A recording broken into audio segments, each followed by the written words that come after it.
Experience of the slipper. Felipe was to be slippered for an incident at school I had nothing to do with. Although I did not witness his thrashing directly, I heard it all right. It was severe, more severe than the first one. I sat on my bed and listened from my room as the slipper strikes resounded through the otherwise silent house.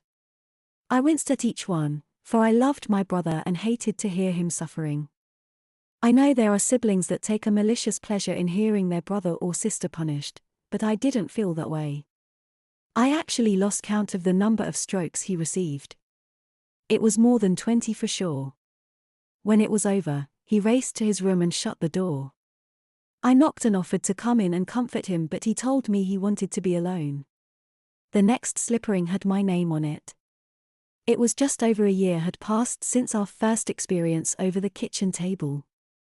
To cut a long story short, I had a fight in school. It was with a girl called Pilar who, for some reason, had taken it into her head to be mean to me that week. She'd called me names. She'd started giggling when I was speaking in front of the class. She'd drawn on my notebook. At lunchtime, she cut in front of me in the lunch queue, and that was the final straw. I pushed her out of the way. She reacted, pushing me back, and we fought. Kids and trays went flying, but we were totally oblivious, hitting and kicking each other. Of course, it was not difficult for the teachers to prize us apart. We were marched directly to the school director's office, and our parents were called and told we were suspended for the afternoon. My mum came and picked me up, and she did not look happy. I spent the afternoon in my room. I was torn. I was partly proud that I had stood up for myself. I was partly angry with Pilar for winding me up. And, of course, I was nervous about what my punishment would be. Felipe had heard of the incident at school, of course, and when he got home he told me he was proud of me. He also warned me that my punishment was likely to be a thrashing, which I had guessed. Sure enough, my mother came home from work. She did, to be fair, allow me to explain my side of the story. He listened calmly, and then told me that I should have walked away and told a teacher.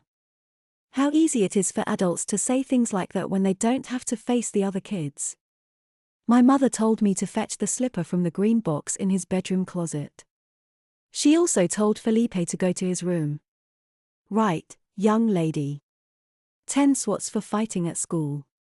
Same position as before. Don't move. I bent over the table and braced myself. It wasn't as comfortable a position as the previous year. I was taller. Crack. The first swat landed terrifically hard. It stung, and I remember wishing that Felipe was there too. We'd been punished together, and having someone sharing the experience had been comforting. This time, with my bottom receiving my mother's undivided attention, it felt lonelier. I gasped as the second stroke landed right where the first had. It was getting hot back there, and no mistake. The sound echoed around the house. There was no way my brother wouldn't be able to hear it. The fourth stroke landed higher, near my spine. My bottom was, shall we say, feeling very much alive at this point. The slipper was hurting far more than I'd imagined it ever could. Perhaps my memory was playing tricks, but this felt much worse than the first time. I closed my eyes. Stroke number 6 struck hard and low, and this time the floodgates opened. I began to cry. My mother saw my shoulders shaking and paused. Get on with it, please, I whimpered. The next was right across the middle of my stinging bottom. I was crying, but my mother was not easing up. He was really going for it and striking me as hard as he could. Just a second later, I closed my eyes and tried to think of something else to take my mind off it, sort of tune out of the experience until it was over. I tried to imagine myself lying on the beach, but it didn't work, so I tried picturing Pilar bent over her kitchen table. The next was so hard I was thrown forward and any illusion was shattered. I was still, unmistakably, being spanked. The last one landed with as much force as any of the others. I have only a dim memory of my dad giving me permission to stand. I slouched up to my room and closed the door to have a good cry. Half an hour later, My brother knocked and I put a dressing gown on and let him in.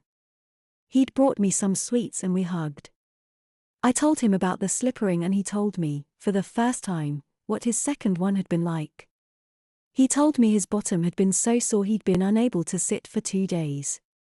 We agreed that we would try to make it the last time the dreaded black slipper appeared.